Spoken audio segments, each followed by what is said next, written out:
If your bank froze withdrawals tomorrow, the scariest part would not be the message on your screen. The scariest part would be your next move, because most people do not lose money in a crisis because they are dumb. They lose money because they rush. They copy the crowd. They try to fix fear with action, and action, under stress, is often the most expensive thing you can do. Fast money culture trains you for speed. It rewards the quick trade, the hot take, the bold move. It makes calm people look slow, and it makes slow people feel behind. But real safety is not speed. Real safety is a system. This video is a warning, but not a panic message. It is a calm playbook. It is how to think like an owner when everyone else is reacting like a crowd. It is how to protect your long-term plan when short-term access becomes uncertain. And we are not going to talk in vague terms. We will use simple rules, checklists, and inner scripts you can repeat when your brain is loud. First, let's get one idea straight. In a bank problem, there are two different risks. One is value risk. That means your money loses buying power over time. Inflation is one example. The other is access risk. That means you cannot use your money when you need it. Most people only think about value risk. They chase the best interest rate. They chase the best deal. They chase tiny gains. But in a freeze, access risk is the whole fight. And if you do not plan for access risk, you can become a forced seller. That means you sell long-term investments at the worst time just to pay bills. Forced selling is one of the biggest destroyers of compounding. Compounding is simple.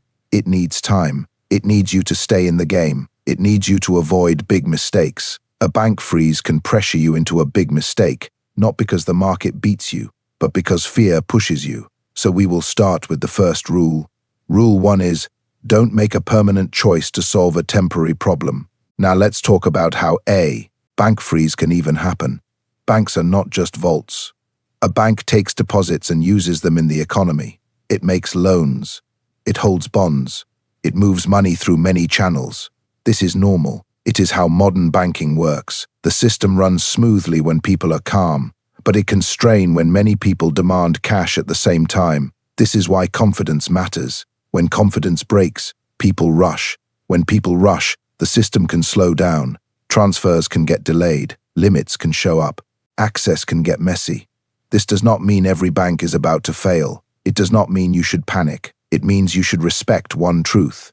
The banking system is built for normal days, not worse days. And worse days are exactly when you need a plan. Also, modern fear spreads fast. In the past, people had to drive to a branch. They had to stand in line. That slowed things down. Today, people can move money from a phone. Rumors can spread in minutes. Group chats can push thousands of people to act at once. That speed is not always your friend. So the goal of this video is not to predict a freeze. The goal is to be ready if access ever changes. Here is the framework we will use. It is called the three-phase response. Phase 1, stabilize. Phase 2, verify. Phase 3, build redundancy. In this first section, we will focus on Phase 1 and Phase 2, because if you skip these, Phase 3 becomes a panic move, and panic moves are how people get hurt. Let's start with Phase 1, stabilize. If you see a freeze message, your first job is not to move money. Your first job is to slow down your body, because your body will treat the message like danger. Heart rate up, hands ready to click, mind racing. So you need a short script. Say this slowly. I will not rush. I will run my checklist. You are not trying to be fearless. You are trying to be steady. Now do a quick needs check. This is not about your portfolio. This is about your life. Ask, what do I need to pay in the next 7 days? Food, rent, or mortgage? Utilities, transportation, medication. Write those down. Simple list. Then ask, do I already have a way to cover these without touching the frozen account? Maybe you have cash on hand. Maybe you have another account. Maybe you have credit available for short needs. The point is not the perfect answer. The point is to turn fear into facts. Fear grows in the dark. Facts turn on the light. Now here is a rule that protects you. If you are not in immediate danger of missing basic needs today, do not make big money decisions for 24 hours. That is not laziness. That is risk control, because most bad moves happen in the first hour. Now let's talk about the biggest trap right here.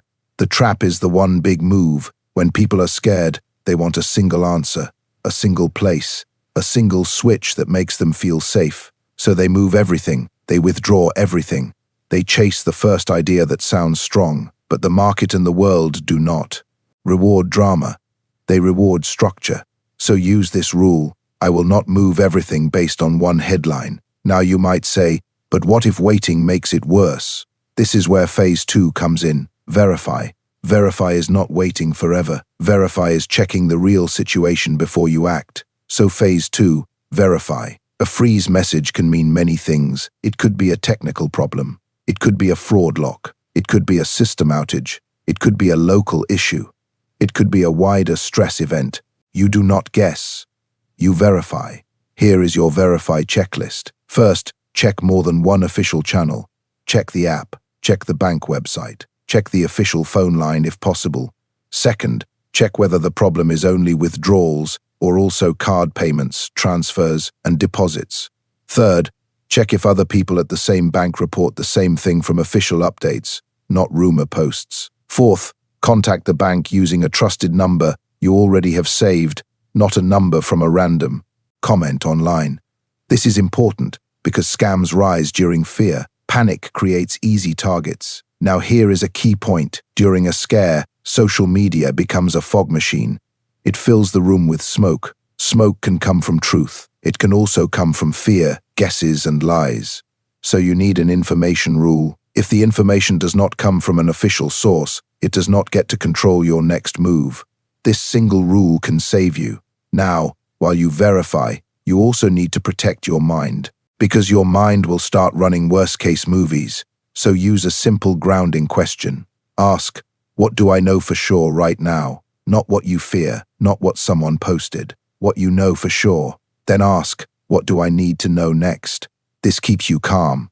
Now let's connect this to long-term investing, because this is the deeper point.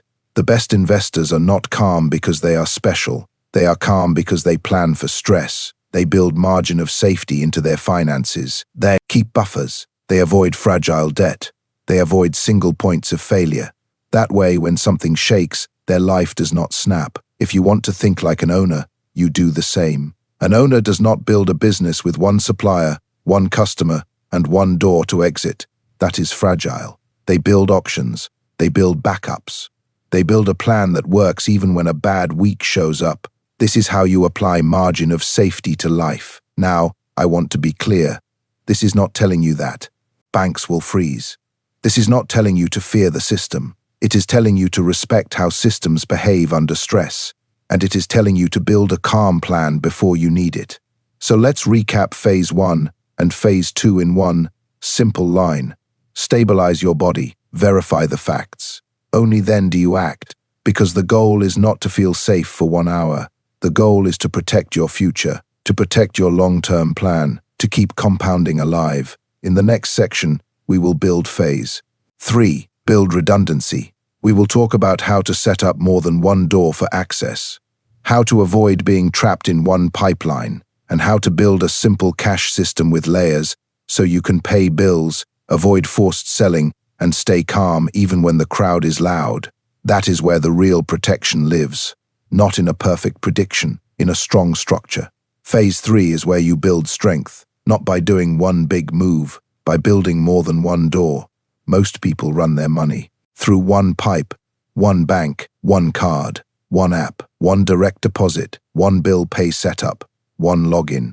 It feels simple, it feels clean, it feels organized, but it is also fragile, because if that one pipe gets blocked, your whole life can stop at the same time.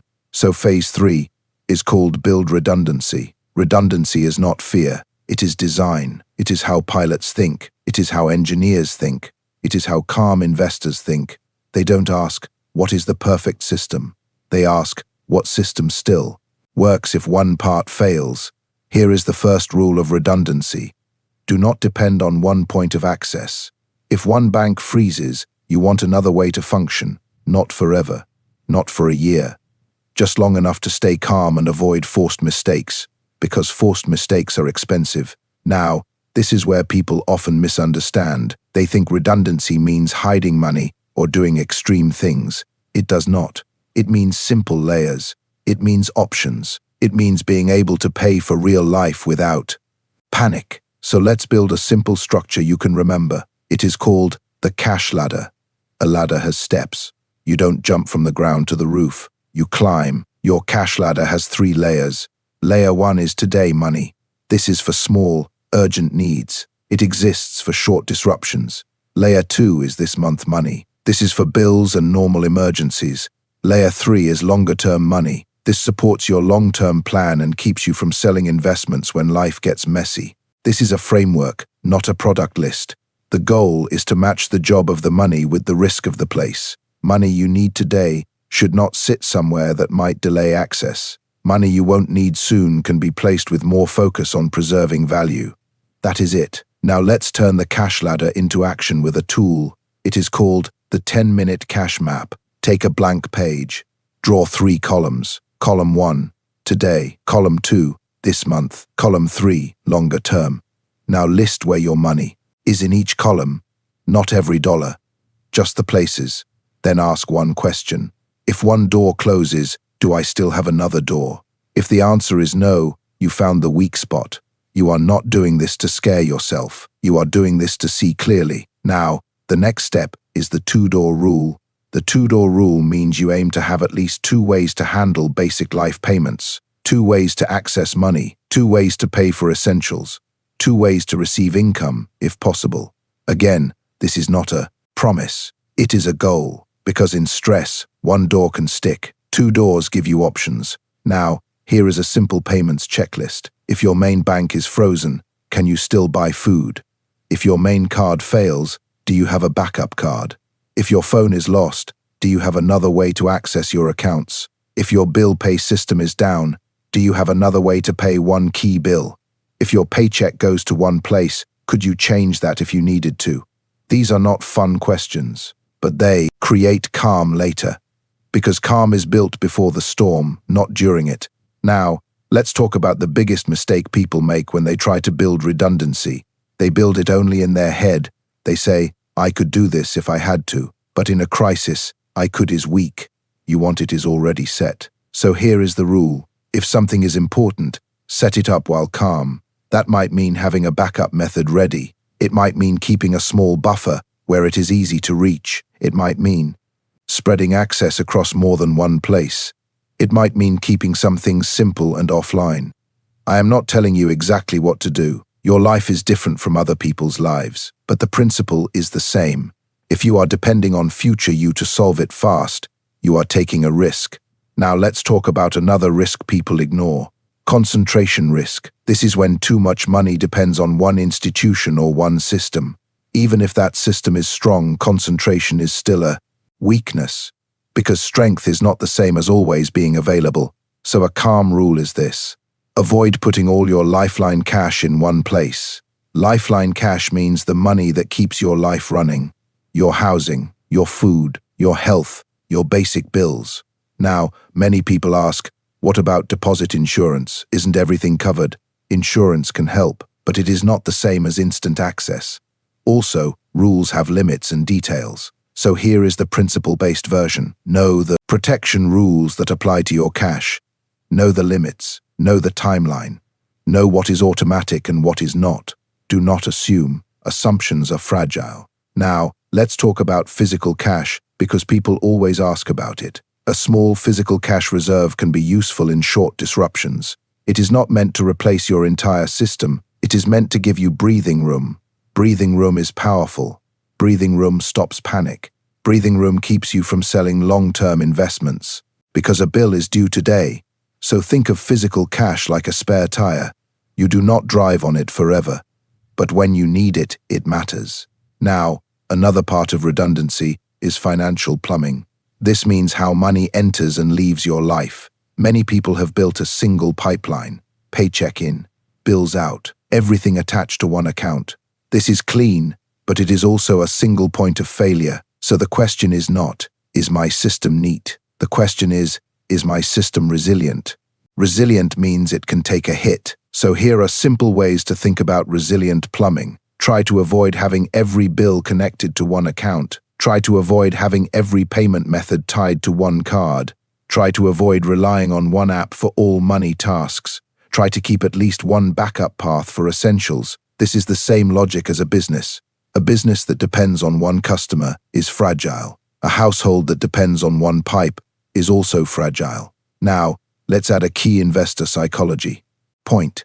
In a bank scare, people often do safety theater. Safety theater is when a move feels safe, but does not reduce real risk. For example, moving everything fast without understanding the new risks, or chasing a safe option because it is popular online, or doing something extreme because it feels like control. So here is a rule to stop safety theater.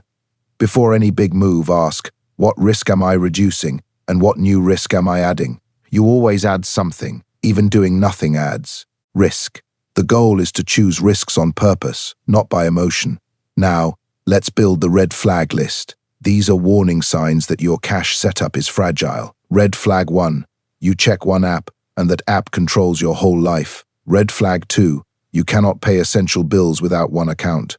Red flag 3, you have no cash buffer at all, so you must sell something if access is delayed. Red flag 4, you rely on short-term debt to cover normal life. Red flag 5, you do not know the rule, limits, or backup steps for your own accounts. If you have 2 or more red flags, you don't need fear, you need structure. Now, the next tool is the calm protocol. This is what you do when headlines spike and your friends start texting you scary things. Step 1, stop scrolling. Step 2, run your needs check. Step 3, run your verify checklist. Step 4, look at your cash map. Step 5, make one small improvement, not 10 big moves. Small improvements are how you build a system. Big moves are how you feed panic. Now, here is one more important idea. Your cash plan and your investing plan are connected. If your cash plan is weak, you will break your investing plan. Because when markets fall, life still happens. Cars break, jobs change, emergencies appear. If you have no buffer and no redundancy, you become a forced seller, and forced selling destroys compounding. This is why long-term investors care about liquidity and stability, not because they are scared, because they want to. Stay in the game. Now let's zoom out and make this simple. A strong plan is not perfect. A strong plan is not fancy. A strong plan is one you can follow when you are stressed. So here is your simple goal. Build a cash system that gives you time. Time to think. Time to verify. Time to avoid panic. Time to keep your long-term plan intact. In the next section, we will go even deeper into the do this now part. We will build a step-by-step checklist you can set up while everything is calm. We will cover how to reduce single points of failure in your income, your payments, and your savings. We will also cover the mindset shift that keeps great investors steady in crises.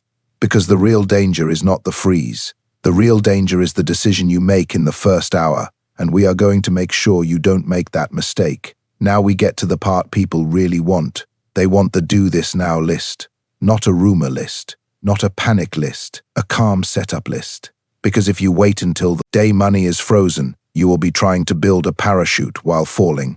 So the goal is simple. Build the parachute while the plane is still stable. Here is the first truth. A freeze does not have to mean a total collapse. Sometimes it is an outage. Sometimes it is a fraud lock. Sometimes it is a bank under stress. Sometimes it is a rule change. Sometimes it is a system problem. But no matter the cause, the effect feels the same. You can't move money the way you usually do. So your plan must focus on one thing. Function. Can your life still run for a while without panic? That is the real test. So here is your calm setup checklist. You can do most of this in small steps. You do not need to do it in one day. The point is to begin. Step 1 is build a buffer. A buffer is a small store of money set aside for life, not for investing, not for returns, for stability. A buffer is what keeps you from becoming a forced seller. If the market drops and you also have a life bill, the buffer gives you time. Time is what stops bad decisions. So ask yourself a basic question. If I lost access to one account for 2 weeks, could I still pay for basic needs? If the answer is no, the first job is to build a buffer. Step 2 is build a second door. You want at least one backup way to receive money and pay money. This is the 2-door rule again. 2 doors means options. Options reduce fear. Fear is the enemy of good decisions, so look at your money pipes. Where does your income enter? Your life? Where do your bills leave?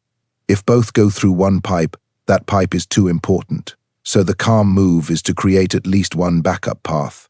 Step 3 is separate your money by job. Most people mix everything in one account: bills, savings, emergency money, travel money, investment money. Mixing creates confusion. Confusion creates panic. So a calm system has buckets, not 20 buckets, just a few. A bills bucket, an emergency bucket, a long-term bucket. When buckets are clear, decisions are easier. Step 4 is reduce your single app life. Many people live inside one app for everything: balance checks, transfers, investing, payments. That is convenient. It is also a single point of failure. This does not mean you must avoid apps. It means you do not want your whole life to depend on one login and one company working perfectly. So ask, if this app is down, what can I still do? If the answer is nothing, that is a weak spot. Step 5 is write your one-page plan. Most people, they think they have a plan, but if it is not written, it will disappear during stress. So write one page. Keep it simple. Write 3 parts.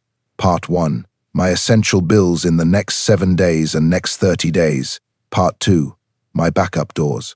How I can pay and receive money if one door closes. Part 3, my no panic rules. No panic rules are short lines, like, I will not move all my money in one day. Like, I will verify before I act. Like, I will not take money advice from the loudest voice online.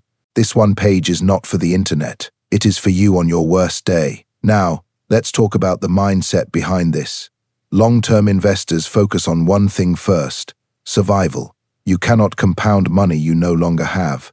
You cannot benefit from recovery if you are forced to sell at the bottom. So the real goal of your cash plan is not just comfort. It is margin of safety. Margin of safety means room for error, room for bad luck, room for delays, room for a rough month. A good plan has room. A fragile plan has no room. And most people are living with no room. That is why headlines feel so scary. Now let's add one more concept. Your cash plan should not only protect you from a bank freeze, it should also protect you from yourself. Because during fear, people do 2 extreme things. They either do nothing and freeze, or they do everything and rush. Both can be harmful. So you need a decision rule that forces calm. Here is the rule. When stress is high, you act in steps, not in leaps. A step can be small. A step can be setting up a backup payment method. A step can be moving one bill to a backup path. A step can be building a small buffer over time. A step can be writing your one-page plan. Small steps build structure. Structure builds calm. Now let's connect this to long-term value investing, because your title includes a warning, but your channel is about more than banking. A strong cash plan is part of value investing, because value investing works best when you can be patient. And patience is not a personality. Patience is a system. If your life is fragile, you can't be patient. You will sell when you are scared. You will chase when you feel behind. So cash planning is not separate from investing. It is the base. Now, here is an owner question you can use. Ask, if the market dropped 30% next month, and my bank also had delays, would I be forced to sell my investments? If the answer is yes, that is not a market problem. That is a structure problem. And the fix is not a new stock. The fix is margin of safety in your life. Now let's talk about quality and moats, because people always ask, how does this connect to business investing? In a crisis, weak businesses suffer more. They have high debt. They have low customer loyalty. They have no pricing power. They have no moat. They need easy money and easy markets.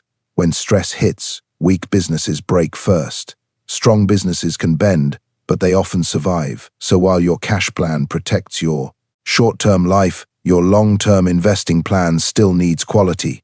That means you focus on businesses that can survive tough times. You focus on balance sheet strength. You focus on durable demand.